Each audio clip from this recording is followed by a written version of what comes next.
No உதயனா தம்பி நானா சொல்றேன்.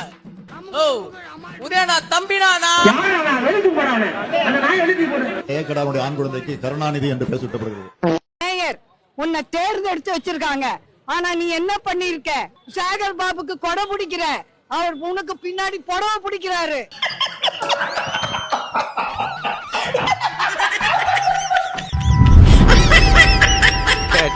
பையன் சார் இந்த பால்சாமி.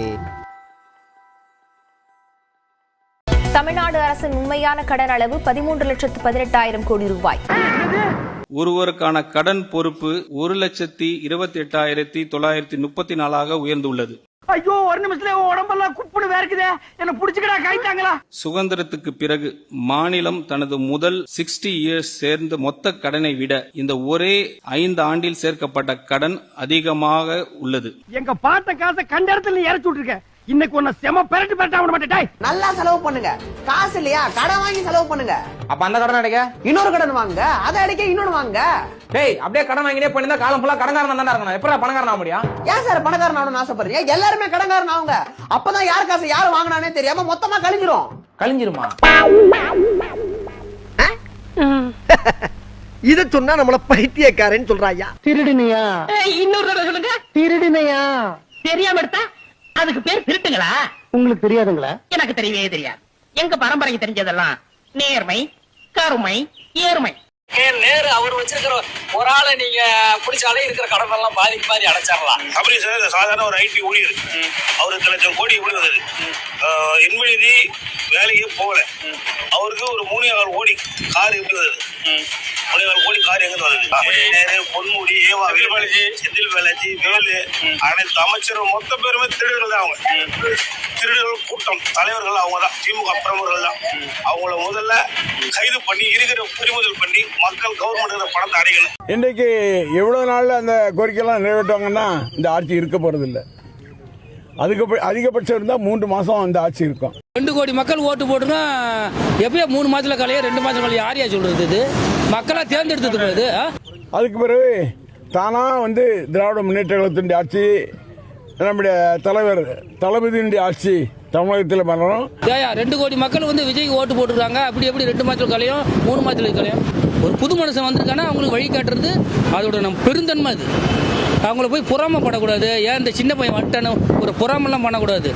அப்போ நீங்க என்னென்ன கோரிக்கை வைக்கிறீங்களோ அந்த கோரிக்கையெல்லாம் நிறைவேற்றும். என்னென்ன வாக்குறுதிகள் கொடுத்தார்களோ அத்தனை வாக்குறுதிகள் நிறைவேற்றுவார்கள். நீங்க சும்மா செஞ்சுட்டாலும் நாங்க அப்படியே அசந்து அழுத்துத்தான் போயிருவோம். மகனை சட்டமன்றத்தில் எங்கள் எதிர்க்கட்சி தலைவர் ருத்ரதாண்டவம் ஆடி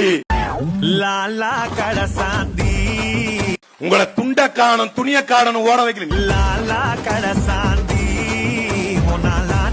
கலைஞரின் பேரன், தமிழ்நாட்டின் எதிர்காலம், திராவிட முன்னேற்ற கழகத்தின் இளைஞரணி செயலாளர், இந்த தேசமே உற்று நோக்கக்கூடிய பெரும் தலைவர்.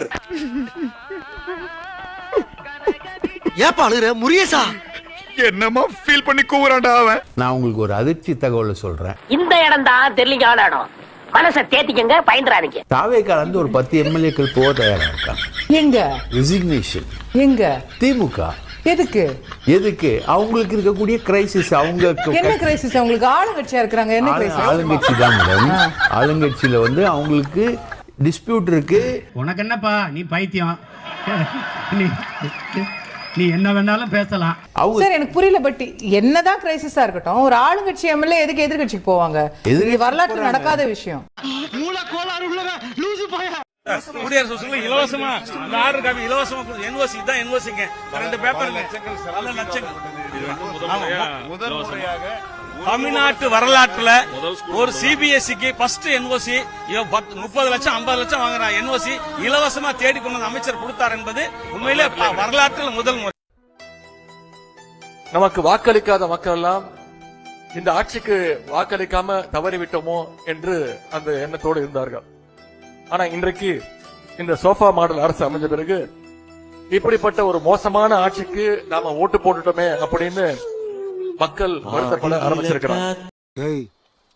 இவன் சரியான பைத்தியம் இல்ல, சரியாகாத பைத்தியண்டா. இந்த சோஃபா மாடல் ஆட்சியை மக்கள் வீட்டுக்கு அனுப்ப வேண்டிய நாள் வெகு தொலைவில் இல்லை. டபுள் காட் ஆட்சி தெரியாதா உங்களுக்கு? தெரியாதுங்க. டபுள் காட்டோட போய் மரீனா கடற்கரையில போய் உட்கார்ந்துக்கிட்டு கால் மாடல மனைவி, தலைமாட்டில துணைவி, மரீனா கடற்கரையில ஏர் கூலர்கள் சகிதம் இதுதான் டபுள் காட் ஆட்சி. உன்னோட ஆட்சி. நீ வந்து சோஃபா ஆட்சியை பத்தி நீ பேசலாமா? நீ கேட்ட ஒவ்வொரு கேள்வி என்ன செருப்பால் அடிச்ச மாதிரி இருக்குடா. இன்னைக்கு பல அரசியல்வாதிகள் வாய் திறந்து பேசுறதே கிடையாது. என்னைக்கு பேசுவாங்களா அப்படின்னு காத்திருக்க வேண்டிய ஒரு நிலை எல்லாம் இருக்கிறது. எதுக்கும் பேசுறதுல பதில் இல்ல. ஆனா பேசினாலும் பேசாமையே இருந்திருக்கலாம்னு நினைக்கக்கூடிய நேரங்களும் இருக்கு. அண்ணே உடனே தானே எனக்கு ஆட்சி பற்றி சொல்ல வேண்டும் என்று சொன்னால் ஒன்றை மட்டும் நான் சொல்ல விரும்புகிறேன். சோசியல் மீடியா இன்றைக்கு எந்த அளவுக்கு பரவி கொண்டிருக்கிறது உங்களுக்கெல்லாம் தெரியும். அந்த சோசியல் மீடியா ஒரு வகையெல்லாம் நாளடைவில் அதையெல்லாம் மறைந்து போகத்தான் போகிறது. இன்றைக்கு சோசியல் மீடியாக்களை பார்க்கிற போது ஒரு காலத்தில் நாம் தொடக்கத்தை பார்த்தோம். கோட்டு போட்டு தந்தார், டிஃபன் எடுத்து கையில் எடுத்து தந்தார், வாட்ச் கட்டிட்டு தந்தார், செஸ் விளையாடினாரு. இன்னைக்கு கோட்டு போடல, பட்டு சட்டை வேசி விட்டு வந்தார். இதெல்லாம் இன்றைக்கு செய்திகளாக வந்து கொண்டிருக்கிறது. அவை 43ஆம் நாள் காலை 8 மணி. நம்மளை விட ஒரு குட்டியா ஒரு 3.5% அதிக ஓட்டு வாங்கியிருக்காரு. சிஎம் சருக்கு ஒரு அடியாள் இருக்கிறார். உங்க அடியாள் நாளைக்கு அவரோட சோசியல் மீடியா மாஃபியாவை வச்சு என்ன ரொம்ப கேவலமா பேசுவாரு. நான் வீட்டுல தனியா தான் இருக்கேன், வாங்க பாப்போம். நிறைய பேர் என்கிட்ட நீ ஃபங்க்ஷன்ஸ்க்கு போகாத, போனாலும் ஃபங்க்ஷன்ல பேசாத அப்படின்னாங்க. CM sir, we need justice. நாங்க ஆளுங்கட்சி கிடையாது. கேள்விகள் தொடரும் சிஎம் சார். 45ஆம் நாள் காலை 8 மணி. நமக்கு வாக்களிக்காத மக்கள் எல்லாம் இந்த ஆட்சிக்கு வாக்களிக்காம தவறிவிட்டோமோ என்று அந்த எண்ணத்தோடு இருந்தார்கள். ஸ்டாலின் தான் வந்தாரு, நீச்சல் அடிக்க விட்டாருன்னு வச்சுக்கிறாரு. ஆனா இன்றைக்கு இப்படிப்பட்ட ஒரு மோசமான ஆட்சிக்கு நாம ஓட்டு போட்டுட்டோமே அப்படின்னு மக்கள் வருத்தப்பட ஆரம்பிச்சிருக்கிறாங்க.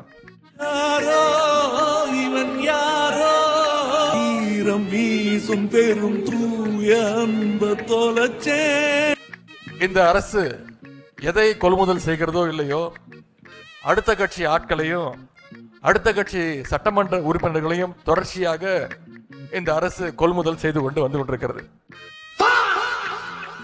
உடன்பிறப்புகளே வணக்கம். தமிழ்நாட்டில் இந்த சோஃபா மாடல் ஆட்சி வந்ததுக்கு அப்புறம் அது கொஞ்சம் அதிகமாவே பார்த்துக்கிட்டு இருக்கிறோம். இந்த அரசு எதை கொள்முதல் செய்கிறதோ இல்லையோ, அடுத்த கட்சி ஆட்களையும் அடுத்த கட்சி சட்டமன்ற உறுப்பினர்களையும் தொடர்ச்சியாக இந்த அரசு கொள்முதல் செய்து கொண்டு வந்து உடனே பின்னாலதான் நிக்கிறேன். ஓவர் கண்ணாடி சார் அது. பாவம், ஒரு கல்யாண வீட்டுல எல்லாம் போய் புலம்பிட்டு இருக்காங்க. எனக்கு ஆட்சி பற்றி சொல்ல வேண்டும் என்று சொன்னால் ஒன்றை மட்டும் நான் சொல்ல விரும்புகிறேன். சோசியல் மீடியா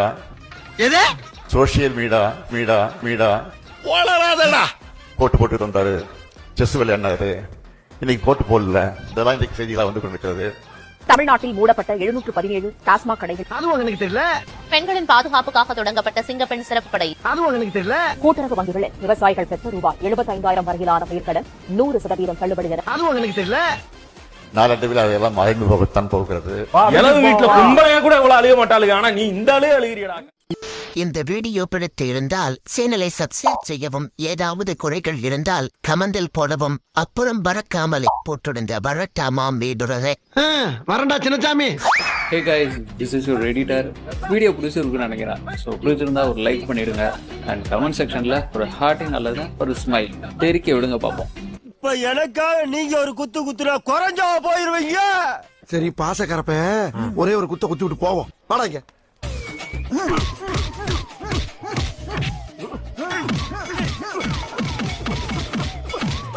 போதுமில்லடா, போடா.